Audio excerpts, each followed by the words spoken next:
so in love with you. Welcome back to Real Estate Mindset. So many Americans across the United States actually already have interest rates under 5%. In fact, according to Black Knight, a data group, over 90% of homeowners with a mortgage have interest rates lower than what they are on a national average right now. Now, what does that mean? Does that mean that we're always going to have a housing market that's doomed with an inventory crisis?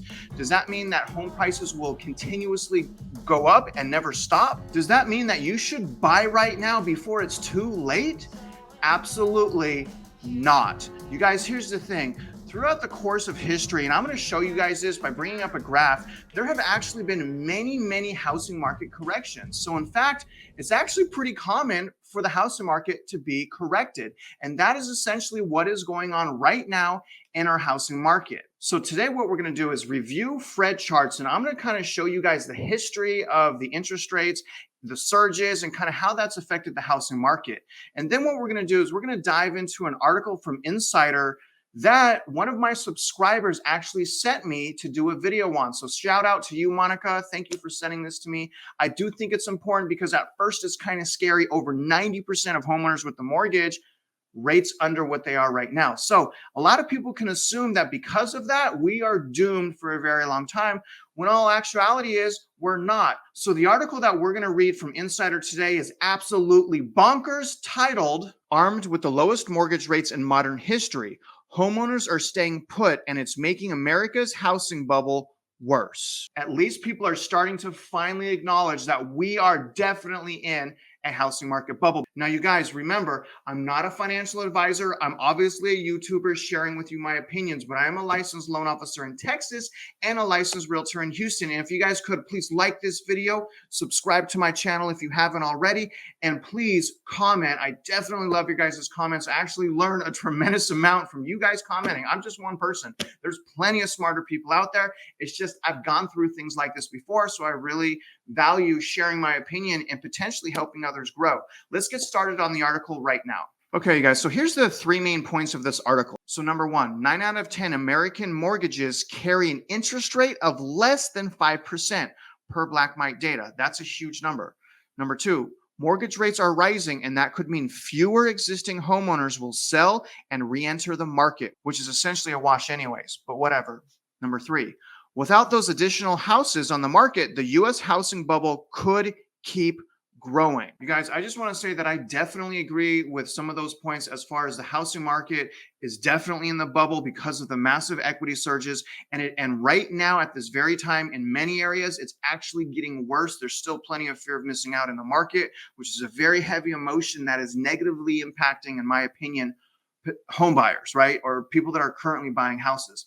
I will also agree that some homeowners, not a lot, but some homeowners will actually not sell their house and re-enter the housing market because of low interest rates, but only some. Because honestly, you guys, what I think the real issue here is the lack of inventory options. I think if we had inventory options again, we wouldn't see too much of a housing market bubble. We wouldn't see these inflamed prices. But again, in my opinion, the real problem here is the lack of inventory options. Let's keep reading. Current homeowners have a big financial reason to stay put, and that could make the U.S. housing shortage even worse.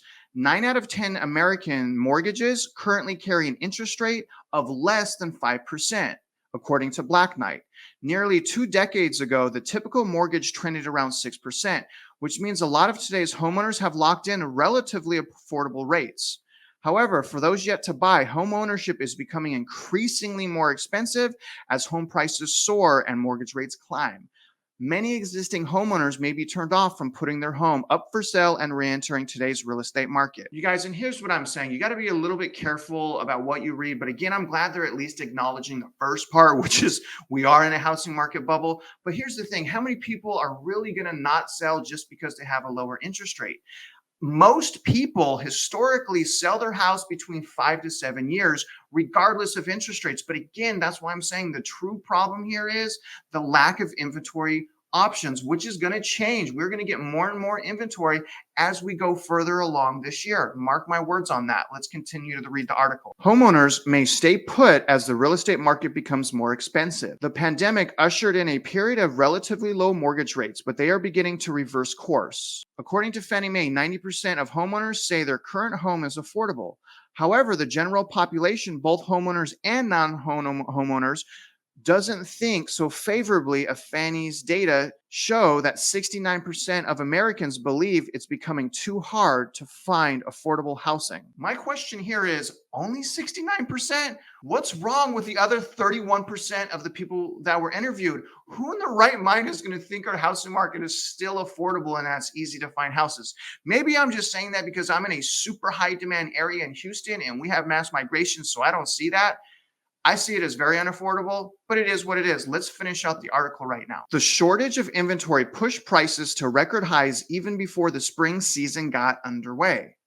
At current rates, buyers of median-priced home are looking at monthly mortgage payments, which are $460 higher than a year ago, a 38% increase from April 2021.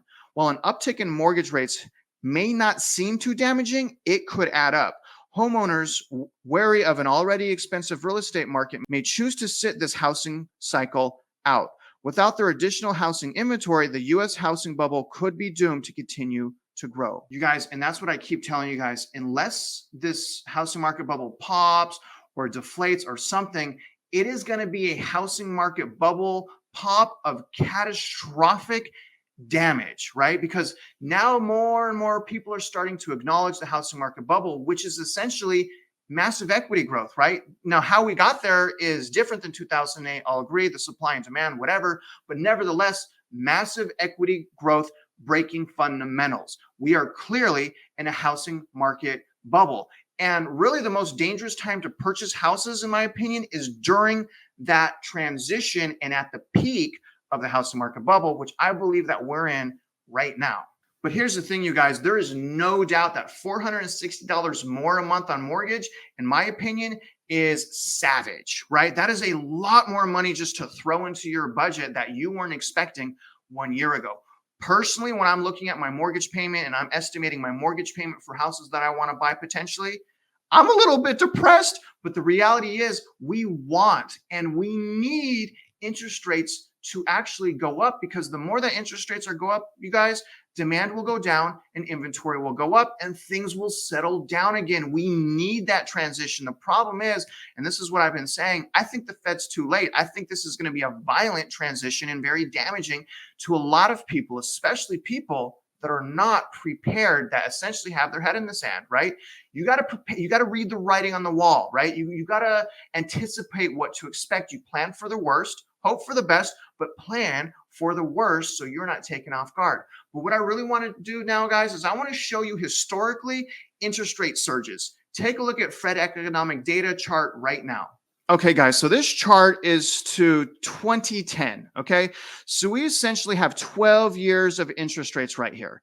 And what I really want to show you guys is obviously 92% of people are going to have an interest rate under 5%, because the last time interest rates were actually higher than this was April 8th of 2010. April 8th of 2010, interest rates were at, actually, let me see if I get this over here, 5.21%. So obviously, you know, that article seems damning, but the reality is 92% of people should have an interest rate under 5%, because we've had essentially 11 years, 12 years with rates under 5%. I mean, it is amazing.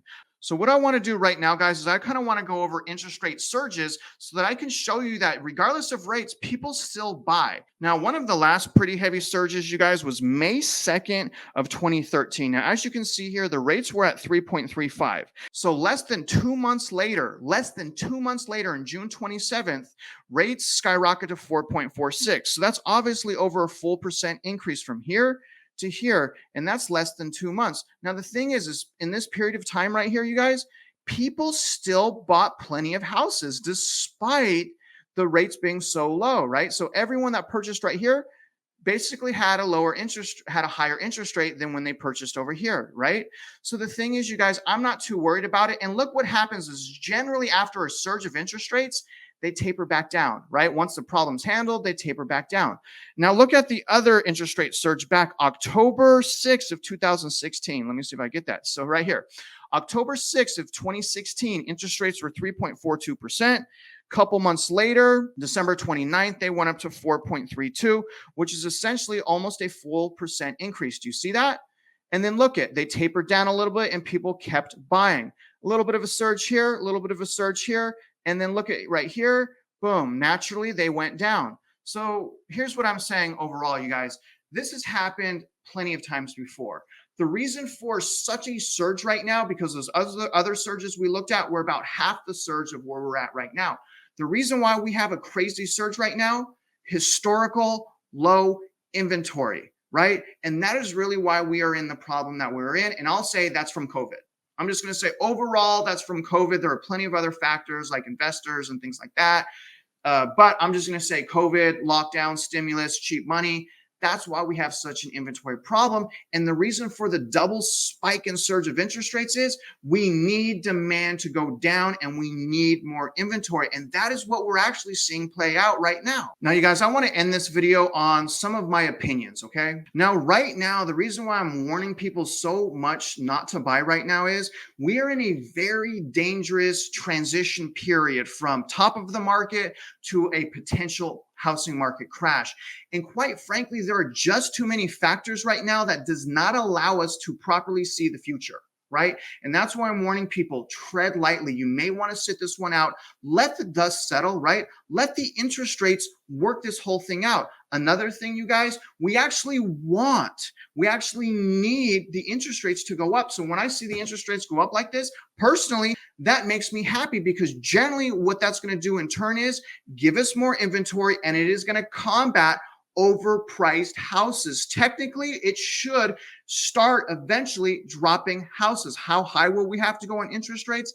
That's what we don't quite know. But I can almost certainly assure you guys, in my opinion, right, that this surge in interest rates, not only more inventory, but it will drop prices, making them more affordable once again. And here's the thing, you guys, as you kind of saw in that chart, say you guys wait to the end of the year, interest rates, and I don't think the interest rates will be at 7, but say you get a 7%, but you found the home of your dreams. More than likely what will happen based on history is 2-3 years down the road, rates will probably be lower. And it might be in your best interest to refinance. Now, you got to be really careful refinancing though, because you start your whole loan over again, which can be very bad. Plus refinancing can be expensive. So I'm not just saying automatically refinance, but what I am saying is the opportunities may be there. So again, better to get a higher interest rate than overpay for a house drastically and then also lose equity in that house. And that's really what I'm telling you guys. Just calm down. Let the dust settle, and you're going to see, as well as I, that inventory will increase, prices will go down. Now, that's today's video, you guys. I hope you enjoyed it. And again, I always appreciate you guys commenting and taking this journey with me. Keep commenting, give me more ideas, send me some articles on to do more videos. Again, shout out to my subscriber who actually sent me this article. I really appreciate you guys doing that. Now, if you guys are out there investing in real estate, I wish you luck and I hope you win.